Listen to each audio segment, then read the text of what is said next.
हाँ दोस्तों, स्वागत है आपका हमारे YouTube चैनल एस्ट्रोलॉजी में। दोस्तों, आज हम सठतिला एकादशी व्रत की कथा, महत्व, महात्म एवं विधि लेकर आ रखे हैं। दोस्तों, सठतिला एकादशी जो माघ मास के यानी जनवरी में पड़ती है और माघ महीना जो है वो भगवान विष्णु का महीना माना जाता है। हिंदू पंचांग तथा शास्त्रों के अनुसार माघ मास की कृष्ण पक्ष की एकादशी तिथि को सठतिला एकादशी कहते हैं।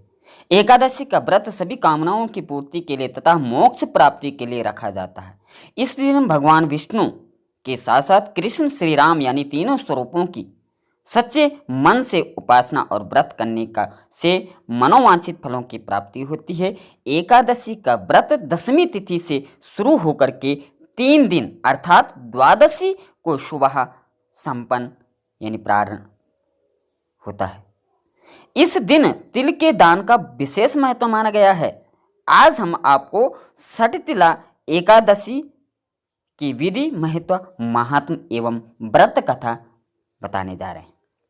तो सबसे पहले अगर एकादशी की विधि एवं महात्म की बात करें तो दालव्य ऋषि बोले कि मनुष्य लोक में आकर लोग ब्रह्मादि अनेक पाप करते हैं, पराये धन को चुराते हैं, दूसरों को कष्ट देते हैं। ऐसा करने पर भी वे नरक में न जाएं। हे ब्राह्मण, ऐसा उपाय कहिए। हे भगवान, ऐसा छोटा सा उपाय बताइए जिससे मनुष्य के सभी पाप दूर हो जाए। पुलस्त्य मुनि ने कहा, हे महाराज, तुमने बहुत सुंदर प्रश्न किया है जिसको ब्रह्मा, विष्णु और इंद्रादि देवता जो है वो किसी से नहीं कहा। तुम्हारे पूछने पर इस गुप्त बात को मैं तुमसे कहता हूं। माघ महीने के आरंभ में ही शुद्धता से स्नान करके इंद्रियों को वश में करके अपनी सभी इंद्रियां, कौन सी? काम, क्रोध, घमंड, ईर्ष्या, लोभ, जितनी भी हमारी इंद्रियां इनको अपने बस में करके चुगली करना तथा गलत कार्य करना, अनैतिक कार्यों को करना तथा मन को हटाकर जल से हाथ पैर धोकर भगवान का स्मरण करें। ऐसा गोबर ले जो पृथ्वी पर ना गिरा हो, उसमें तिल और कपास मिलाकर पिंड बना ले, उसके 108 पिंड बनावे। यदि माघ महीने में पूर्वाषाढ़ व मूल नक्षत्र में एकादशी आ जाए तो उसमें नियम ले, या कृष्ण पक्ष की एकादशी को नियम ले। उनका पुण्य फल देने वाला विधान मुझसे सुनो। स्नान करने, पवित्र होकर कीर्तन करते हुए एकादशी का उपवास करें, रात्रि में जागरण करें और गोबर से बने हुए 108 पिंडों का हवन करें। यथाशक्ति अनुसार शंख गदाधरी भगवान का पूजन करें, चंदन, अगर, कपूर चढ़ावें, इस बुरा मिला लें। नैवेद्य चढ़ाकर बारंबार कृष्ण का नाम स्मरण करें, राधा का नाम स्मरण करें। ये पेठा, बिजोरा और नारियल आदि का भी पूजा करें। यदि इन सब का अभाव हो या ये चीज़ें आपके पास उपलब्ध नहीं हो तो सुपारी को ही सर्वस्व मान करके श्रेष्ठ मानी जाती है। फिर अर्घ्य देकर जनार्दन यानी कृष्ण भगवान का पूजन करके प्रार्थना करें और उनसे अभीष्ट वर की कामना करें। यानी मेरे द्वारा दिए गए अर्घ्य को लक्ष्मी सहित स्वीकार करिए। फिर अपने यथा अनुसार पूजन सामग्री को चढ़वाएं। तब संपूर्ण विधि के बाद तिल से स्नान, उबटना, होम, तर्पण, भोजन आदि दान करें। ये 6 प्रकार की विधि पापों का नाश करती है। इसी से इस एकादशी का नाम सठतिला एकादशी पड़ा। नारद बोले, हे कृष्ण, हे भक्त भावन, सठतिला एकादशी में क्या फल मिलता है? यदि आप मेरे ऊपर प्रसन्न हैं तो इस इतिहास को मुझसे कहिए। तो कृष्ण बोलते हैं, ब्राह्मण, जैसा वृतांत मैंने देखा है वैसा मैं तुमसे कहता हूं। यानी अब सठतिला एकादशी में उसका वृतांत है। तो सठतिला एकादशी की व्रत कथा क्या है कि एक ब्राह्मणी मनुष्य लोक में ब्रह्मचर्य व्रत का पालन करती हुई देवताओं का पूजन करती थी।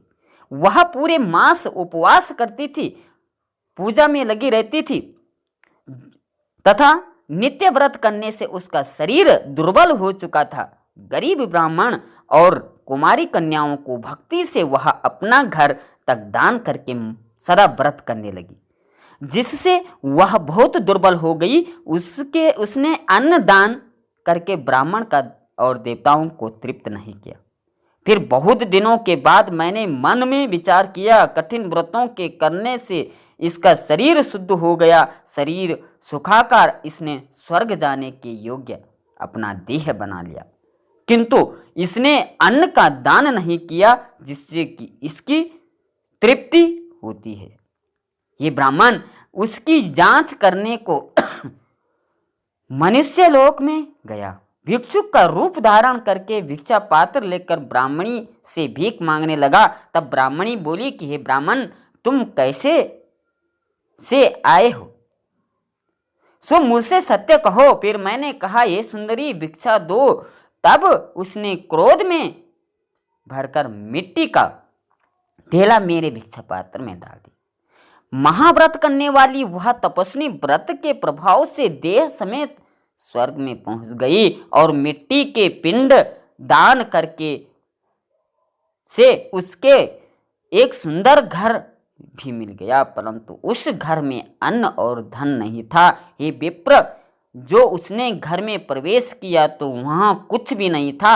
हे द्विज, हे ब्राह्मण, तब घर में से निकलकर वह मेरे पास आई और बहुत कुपित होकर बोली कि सब लोगों का रचने वाले भगवान का मैंने बड़े कठिन व्रत, उपवास और पूजा से आराधना किया, परंतु हे जनार्दन, मेरे घर में अन्न धन कुछ भी नहीं है। तब मैंने उससे कहा कि तू जैसे आई है उसी तरह अपने घर चली जा।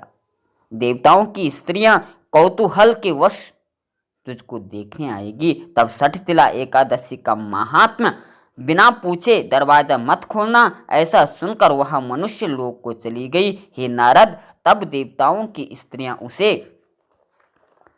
देखने आई और कहा कि हम तुम्हारे दर्शन के लिए आई हैं, तुम दरवाजा खोलो। मनुष्य बोली, यदि तुम मुझे देखना ही चाहती हो तो दरवाजा खोलने से पहले सठतिला का व्रत जो पुण्य उससे मिलता है, जो महात्म आपको बताना होगा। उसमें से एक ने महात्म सुना दिया और कह दिया कि हे मानुषी, अगर अब दरवाजा खोल दो, तुमको देखना आवश्यक है। उसने दरवाजा खोल दिया। उन सबने मानुषी को देख लिया।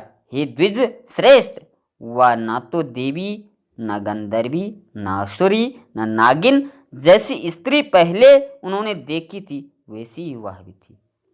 देवियों के उपदेश से सत्य पर चलने वाली उस मनुष्य ने भक्ति और मुक्ति को देने वाली सठतिला का व्रत किया।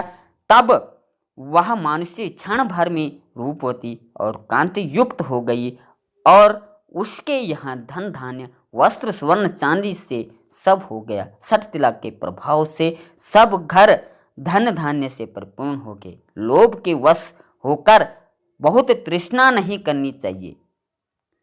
अपने धन के अनुसार तिल वस्त्र आदि का जरूर दान करें, इससे जन्म जन्मांतर के आरोग्यता होती है। ये ब्राह्मण, सठतिला का उपवास करने से दरिद्रता, मंदभाग्य, अनेक प्रकार के कष्ट नहीं होते। विधि पूर्वक किया गया दान सब पापों का नाश करता है। ये मुनि सत्तम, इससे शरीर में थकावट, अनर्थ अथवा कष्ट नहीं होता है। तो ये सठतिला एकादशी का व्रत महात्मा हमने आपके सामने रखा। आशा है आपको यह पसंद आएगा। अगर पसंद आए लाइक से सब्सक्राइब जरूर करें। आज के लिए इतना ही। जय श्री कृष्णा, राधे राधे।